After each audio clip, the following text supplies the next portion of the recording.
नमस्कार, स्वागत है आपका एल स्टडी यूट्यूब चैनल में। मैं डॉक्टर गजेंद्र सिंह। मित्रों, आज हम बात करेंगे रसायन विज्ञान में प्रस्तावना कौशल कैसे तैयार करते हैं, इसकी प्रस्तावना कैसे तैयार करते हैं। तो आज मैं स्टार्ट करने वाला हूं कक्षा 9th की रसायन विज्ञान में प्रस्तावना कौशल।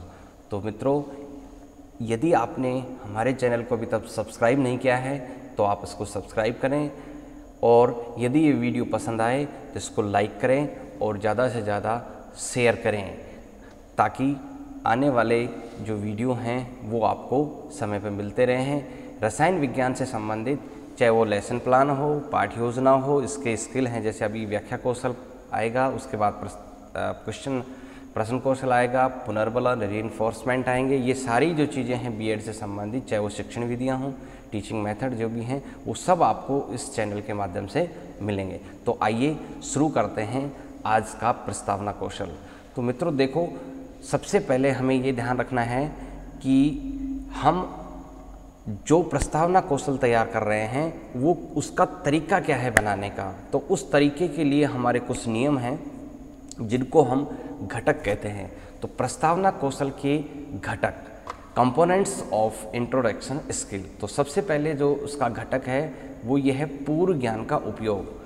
तो मित्रों, हम जब कक्षा 9th की प्रस्तावना कौशल तैयार कर रहे हैं तो विद्यार्थियों का जो ज्ञान है, विद्यार्थियों का जो मानसिक स्तर है वो कक्षा 8 तक का है, अर्थात उनको जो ज्ञान है वो कक्षा 8 तक का है। वो कहलाती है प्रीवियस नॉलेज, पूर्व ज्ञान उसका।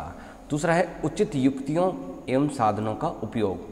तो मित्रों, जब हम किसी चीज़ की प्रस्तावना करते हैं, चाहे वो कोई भी टॉपिक हो, तो उस टॉपिक को हमें उस प्रकरण के अनुसार, उस पाठ्य के अनुसार हमें उसमें उचित युक्ति और साधनों का प्रयोग करना है। उचित और युक्ति साधन क्या होंगी? जैसे हम कोई प्रैक्टिकल करके कर सकते हैं, कोई प्रयोग करके कह सकते हैं, या किसी चीज़ का मॉडल दिखा के हम कर सकते हैं। विशेष रूप से साइंस में जो हम रसायन विज्ञान का आज ये प्रस्तावना तैयार कर रहे हैं, तो यहाँ हम कोई जो है प्रैक्टिकल कोई वस्तु दिखा करके भी हम उसका प्रयोग प्रस्तावना शुरू कर सकते हैं। नेक्स्ट है प्रश्नों में क्रमबद्धता। तो हमें जो हमारे प्रश्न हैं, जो हम प्रश्न इसमें बनाएंगे, उनमें आपस में क्रमबद्धता होनी चाहिए। क्रमबद्धता से तात्पर्य ये है कि विद्यार्थी जो आंसर देगा, शिक्षक, छात्र, अध्यापक जो प्रश्न करेगा, शिक्षक जो प्रश्न करेगा, विद्यार्थी जिसका जो आंसर देंगे उस आंसर से ही अगला प्रश्न होना चाहिए, या उस प्रश्न में छात्रों ने जो आंसर दिया है उसी से संबंधित होना चाहिए। नेक्स्ट है अप्रासंगिक कथन।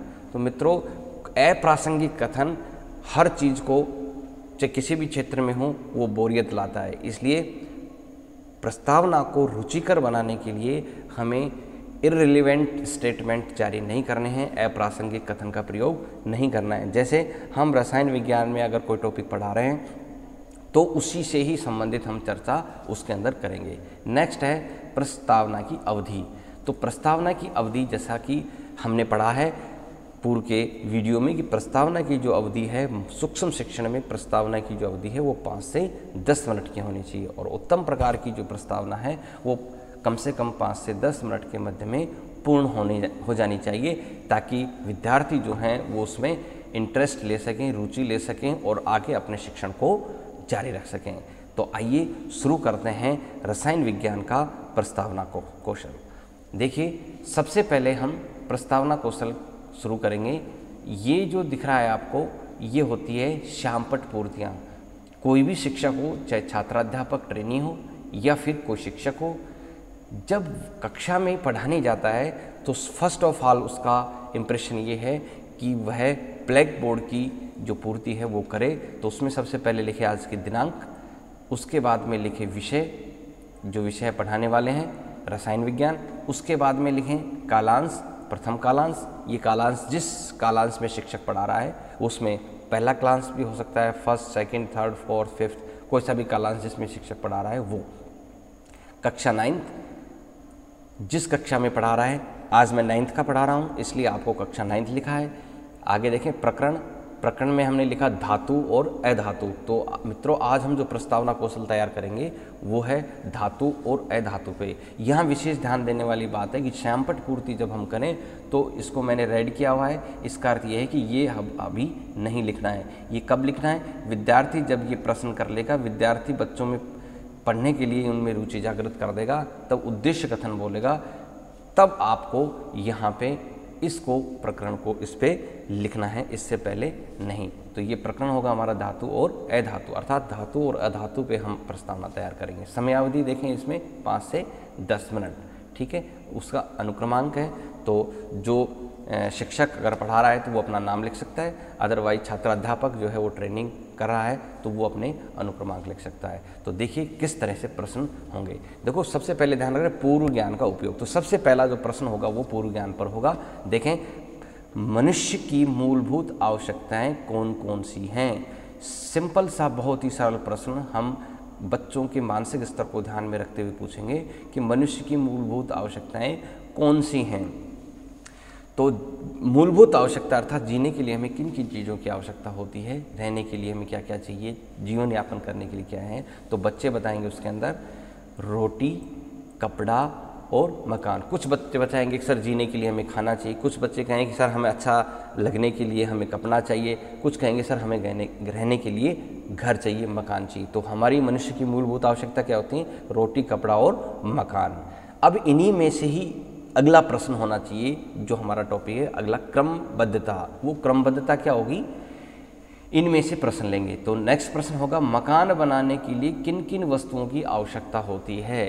तो मकान बनाने के लिए किन किन चीज़ों की आवश्यकता होती है? तो यहाँ देखें, मकान बनाने के लिए, घर बनाने के लिए क्या चाहिए? ईंट। तो बच्चे जो हैं वो आंसर देंगे ईंट, कोई कहेगा सर बजरी, कोई कहेगा सर रोडी, कोई कहेगा सर सीमेंट, कोई कहेगा सर आजकल तो सरियों से मकान बनाते हैं इसलिए सरिया उसके अंदर बहुत महत्वपूर्ण। अर्थात मकान बनाने के लिए हमें ईंट भी चाहिए, बजरी भी चाहिए, रोडी भी चाहिए, सीमेंट भी चाहिए, सरिया भी चाहिए। ये सारी चीज़ें हमें एक मकान बनाने के लिए आवश्यक होती हैं। अब इन्हीं में से ही अगला प्रश्न बनेगा, सरिये किसके बने होते हैं? शिक्षक नेक्स्ट प्रश्न बच्चों के सामने रखेगा। अच्छा बच्चों बताइए सरिया किसके बने होते हैं? तो सरिये किसके बने होते हैं? विद्यार्थी बताएंगे सर लोहे के बने होते हैं। जो सरिये का निर्माण कंपनी करती है वो लोहे से मजबूत होता है हमारा मकान, तो लोहे के बने होते हैं। अगला प्रश्न होगा लोहे से ही लेंगे हम कि जो लोहा है, एल्युमिनियम है, तांबा है आदि किसकी श्रेणी में आते हैं? लोहा आदि, एल्युमिनियम, तांबा आदि किस श्रेणी में आते हैं? अब बच्चे थोड़ा सा दिमाग लगाएंगे कि किस श्रेणी की बात कर रहे हैं। तो यहाँ पर यदि बच्चे आंसर पूरा नहीं दे पाए तो शिक्षक को थोड़ा सा क्लू दे करके बता सकते हैं कि ये हर चीज़ की एक श्रेणियाँ बटी होती हैं। तो यहाँ पे बताएंगे बच्चे कि सर ये धातु के होते हैं, मेटल के होते हैं, अर्थात ये इन चीज़ों को क्या कहते हैं? हम मेटल कहते हैं, अर्थात धातु कहते हैं, ये धातु के होते हैं। नेक्स्ट प्रश्न होगा हमारा, अच्छा बच्चों बताइए धातु एवं अधातु के बारे में आप क्या जानते हो? धातु एवं अधातु के बारे में आप क्या जानते हो? क्या आप मुझे बता सकते हो धातु क्या होती है, अधातु क्या होती हैं, और धातु किस किस काम में आती हैं, धातु कैसी होती हैं? इन सब बारे में हम बच्चों से प्रश्न करेंगे। इसमें कुछ बच्चे निरुत्तर रहेंगे, कुछ बच्चे हमें बताएंगे, लेकिन सभी बच्चे इसका आंसर नहीं दे पाएंगे। इसलिए ये हमारा जो प्रश्न होगा वो एक समस्यात्मक प्रश्न होगा, एक प्रॉब्लमेटिक क्वेश्चन होगा। और फिर बच्चों से हम आंसर लेने के पश्चात में आंसर नहीं आएगा तो अब शिक्षक कहेगा अच्छा विद्यार्थियों आज हम कक्षा में धातु एवं अधातु के बारे में विस्तार पूर्वक अध्ययन करेंगे, अर्थात विस्तार से हम अध्ययन करेंगे। अच्छा बच्चों आज मैं आपको धातु क्या होती हैं, अधातु क्या होती हैं, इनके बारे में आज मैं आपको विस्तार से समझाने वाला हूँ, विस्तार से अध्ययन कराने वाला हूँ। तो बच्चे बहुत ही इंटरेस्टेड होकर के रुचि लेकर के गुरु के प्रति ध्यान लगा करके पढ़ेंगे और तब शिक्षक जो है ये उद्देश्य कथन बोलता हुआ धातु एवं अधातु ब्लैक बोर्ड पर ये लिखेगा। तो मित्रों ये वीडियो आपको कैसा लगा? यदि आपको ये पसंद आया है तो इसको शेयर करें, लाइक करें और हमारे चैनल को सब्सक्राइब करें।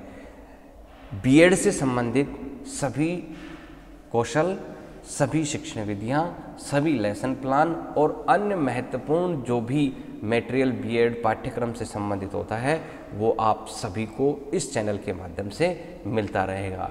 तो देखते रहिए LR study YouTube channel. Thank you.